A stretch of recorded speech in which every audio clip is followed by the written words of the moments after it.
nature intended. Okay, so again, this often surprises people. If we lost you on YouTube and you happen to be back, it looks like no one's there right now, but if you make it back, welcome back. Um, I've taken no supplements now for over 32, coming up on 33 years.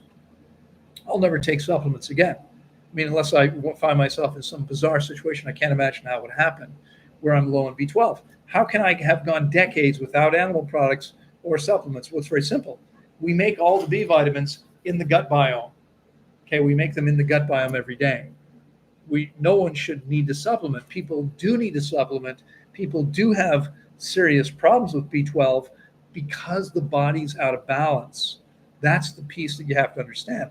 And that's, fasting is so powerful because it allows the body to detoxify and rebalance itself. Okay, we do that, we should get everything we need.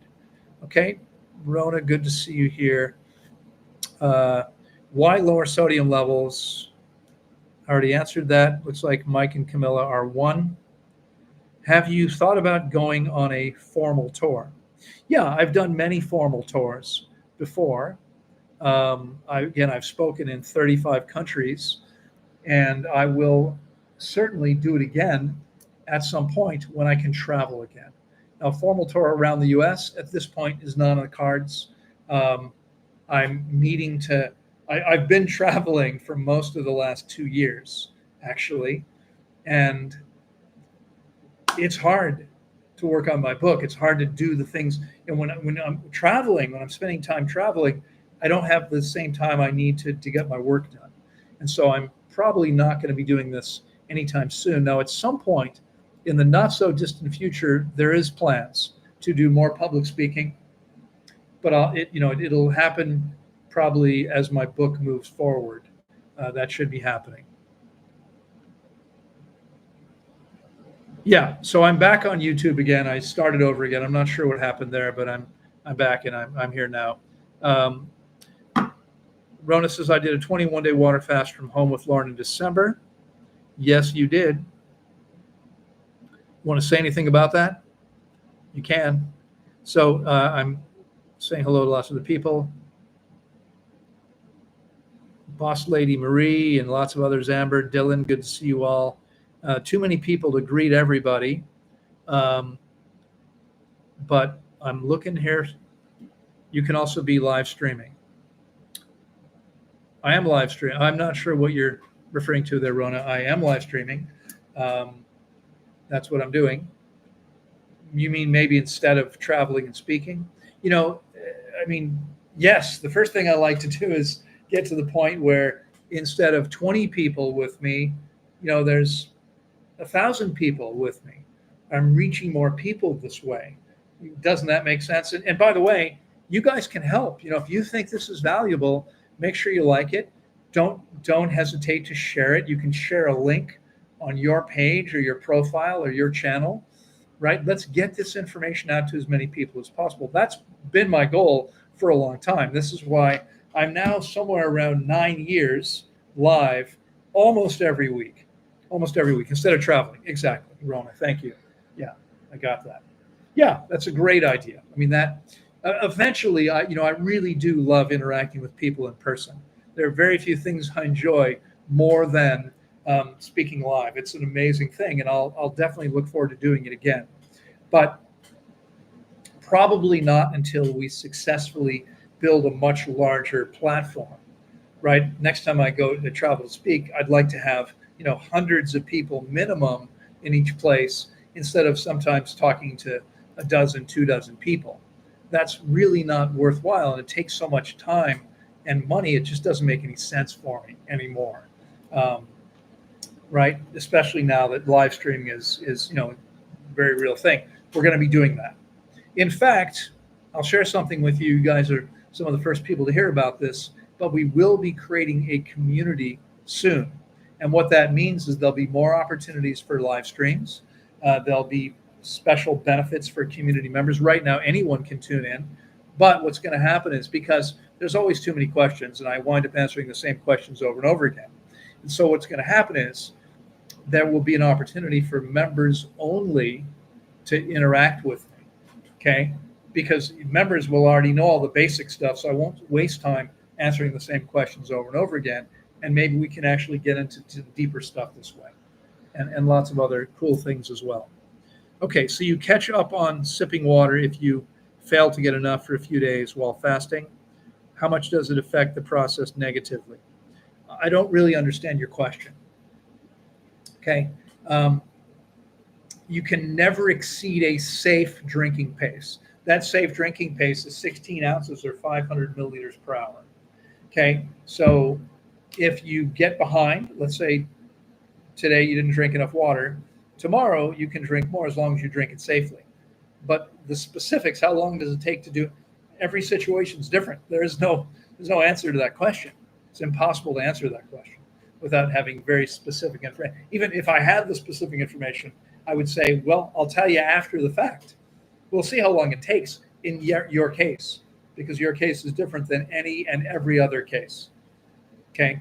Everybody wants to, tell you, oh, this is the formula. No, your body's different than my body. Okay. It's different than, each of us is unique. And so I can't tell you, well, this is what it's going to take. We can only do what we need to do and see how long it takes. That's the only way it actually works. Okay. So let me see here. Why is that not? Okay. Looks like I've gotten to the end of questions here on Instagram. Oh, here we go. I'm someone who's doing strictly meat, honey, fruit, dairy, coffee, and tea. Okay, Will, I'm very sorry to hear that. First of all, the science is completely clear. There are people out there, people who know better, like doctors who look really good and who look buff, who know better, who are lying to you, telling you that there are studies that demonstrate that meat's good for you. The studies all demonstrate the same thing. The more animal products you eat, the faster you age and die, the higher the risk of death from all causes, the lower your testosterone levels, the lower your intelligence, the slower the muscle recovery. Okay, our bodies are completely different from animals that eat animals. Our digestive tracts are totally different, so that we don't benefit in any way. Now, the reason some people seem to benefit is because when you eat a diet heavy in animal products, your body cannot detoxify. What does detoxification feel like? It feels like symptoms. Okay, so when you eat a diet that your body can't deal with, you feel better because you stop having symptoms. Are you healthier? No. Are you going to live longer? No. You're going to die sooner. You're going to have higher rates of disease. You're just going to feel better temporarily. Okay? What about sweet potatoes? Do you eat raw sweet potatoes? I personally would have no interest in that. I know some people do, but I don't know why. Our bodies are meant to eat fruit and soft leaves. That's all.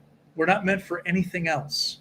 Okay? Nothing else is going to move the needle in the same way. Nothing else is going to make us as healthy. Not even close. It's not like, yeah, it's a close, not close at all. Okay? Look back on history. Look at all the meat-based influencers, how long they lived. Not very long.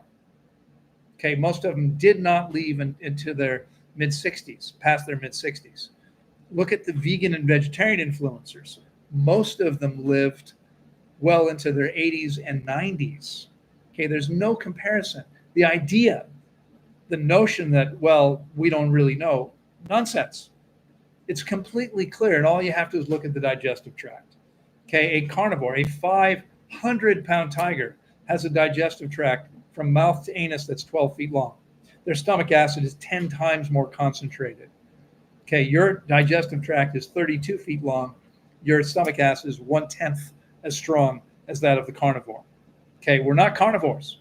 We're frugivores. We're meant to eat fruit. That's what we're meant to eat. What fruit should I eat? What fruit should I avoid? You can eat any fruit that tastes good to you. Okay? There are very few fruits that are harmful. You don't want to eat deadly nightshade berries. Okay, their name tells you the story. They're quite poisonous. But most fruits are not poisonous because the plants make them so that their seeds get distributed, and it wouldn't help them if they were making poisonous food. So What do you like? Okay. For 21 years living in Costa Rica, I lived on watermelons and papayas, pineapples, occasional mangoes. I love mangoes, but don't want to eat them all the time. Um, have some delicious mangoes right now here. Mangoes, melons, papayas, pineapples, mangoes, occasionally bananas, and all the other fruits that were seasonal. Okay, most of those things, watermelons, papayas, pineapples, bananas, we had all year long. Mangoes are seasonal, but depending on varieties. I mean, I had many varieties of mangoes, and so the season stretched a long way. All right, we got some folks back here with us on YouTube. Let's left nut of Exodia. Okay, so much fruits that have been cultivated by the hand of humans, like the watermelon. What fruits do you think the first humans ate? And what are your thoughts on crossbreeding fruits, etc.? Okay, so again, this is a subject I have covered over and over again. I realize you might be new here with me. There are a lot of people who would say, "Oh yeah, no, but humans cultivated that, right? We made that fruit. We messed with the DNA." Not true. Okay, hybridization. Most fruits are hybrids. Hybrids happen all by themselves in nature. Okay, I'll eat watermelons all day long. They're my favorite fruit. Probably 25% of my caloric intake over the last 30 years have been from watermelons. I'm doing pretty well. Never sick, tons of energy. I'm the only one in my family that doesn't wear glasses. All my siblings have problems with arthritis, have way more wrinkles on their faces than I do. Um, you know, we are we're frugivores, and watermelons perfectly fine. Papayas are perfectly fine. The fact that humans have created hybrids, you can only a hybrid is nothing. You said crossbreeding. It's exactly right. You're breeding two things that are closely enough related one to the other, and you're going to wind up with offspring, and that's perfectly fine. You can't breed a watermelon with an apple. Okay, it has to be in the same family. It has to be closely enough related, and this could happen all by itself, just as it has many, many times. I mean, most fruits we know are hybrids. Okay, there were 3 or 5 original citrus fruits. Now there's probably hundreds. Okay, they all came from I forget if it's 3 or 5 original fruits. That's all there was. Okay, that's perfectly fine. There's nothing wrong with hybrids. Hybrids are perfectly fine to eat. Okay, now genetically modified, that's different. You want to avoid those. Absolutely avoid those. Don't eat those things. Okay, and Helios Nemenem says, "Hello, eating seasonal fruit in Central Europe is the best solution." Well, if you live in Central Europe, then the best thing to do is to eat whatever fruit you can get all year long. In the summertime in Europe, I would eat local fruits. Okay, and when I was in the U.S. before a long time ago, in the summertime, I would only eat things that were local to me because that's when I'm going to get the highest quality fruits. Local fruits can be picked at the right time. You can eat them when they're more fresh. They're going to be higher nutritional value, etc. Okay, in the wintertime, when there's no fruits available in Central Europe, then you eat the fruits that are coming from somewhere else. That's all you have anyway. Okay, eat those things. It's perfect. It's still better than anything else you can eat. You're not going to be better off eating cooked vegetables. You're not going to be better off eating animal products. You're definitely not going to be better off eating processed foods. So you eat only fruit. You eat the best quality fruit you can get. Most of the year, it might mean, if you're in Central Europe, it might mean fruit that's important because your growing season is 3 months long. Maybe 4 months long. Okay, if you live someplace, one of the reasons I lived in the tropics was because the growing season is 12 months long. Okay, I'll be back in the tropics as soon as I can. Okay, no question about that. That's where humans belong. We're tropical animals. All right, I hope that makes sense. All right, I'm going to take 2 more quick questions. I got a very difficult question for you. If you had to pick only 6 fruits to eat for mono meals, what would you choose, and which 5 fruits would you choose for your salad? Well, it's a long question. It's actually not a difficult question at all. I think. Yes and no, because there's so many amazing fruits. I'm going to give you off the top of my head. This may, I might later go, oh, I forgot about that, because there's so many fruits. It's easy to do. Watermelon would definitely be at the top of the list. Papayas would be right there with them. Mangoes would be on that list. Red bananas would be on that list. I love them when they're good. The ones I get in the US are usually crap picked at the wrong time. But if you can get good ones, they're incredible. They're incredible. Then there are so many amazing fruits. I guess this is where it does get a little bit difficult because there's so many incredible things to choose from. Durian would be on the list. Not something I want to eat every day, but something I'd want to be able to eat, on a regular basis. I think you said 6. That would give me one more if I've kept track. Probably a cherimoya family member that some people call lemon meringue fruit. And right now I'm having trouble remembering what its name is, but that's another amazing fruit. But there are many fruits. If I had those things, I'd be pretty happy eating those fruits. Salads, easy. Tomatoes, cucumbers. I'm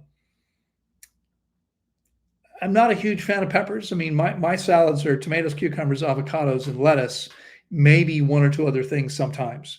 So peppers would be okay. I mean, tomatoes, avocados, and cucumbers, excuse me, absolutely would be involved. No question. They're 3 of my top 5. Absolutely. I think I'm going to have to stop here because I've got to jump on another call. So, Boss Lady Marie, I'm new. What's your take on fruits without seeds, particularly since you just mentioned in the citrus? Well, it's a little weird eating fruits without seeds, but they're not genetically modified. Okay, they're bred that way. That's different. Okay, it's crossbreeding. It's okay. I mean, I would much rather have fruits with seeds because it's natural, but I wouldn't worry about eating things just because they don't have seeds. I'm not going to eat them. I eat plenty of watermelon. In Texas, most of the time, it's hard to find seeded watermelon. I just left Texas a couple of days ago. I was eating seeded watermelons, but a month earlier I couldn't find any. Okay, it was hot. It's hot most of the year, and fortunately we can get watermelons most of the year, but they're not seeded most of the time. So I prefer seeded ones, absolutely, but I'll eat the ones that are seedless sometimes too. Okay, so I'll be back next week. I'll be in a different location, and I'll be back at 11 a.m. Central Time, 12 noon Eastern Time, which is where I am now, 12 noon Eastern in the U.S., and I'll be here live on YouTube and Instagram. I'll look forward to seeing you then. Hope you have a fantastic day, a beautiful weekend, and a beautiful week ahead of you. I'll see you next week. Take care, everyone. Bye-bye.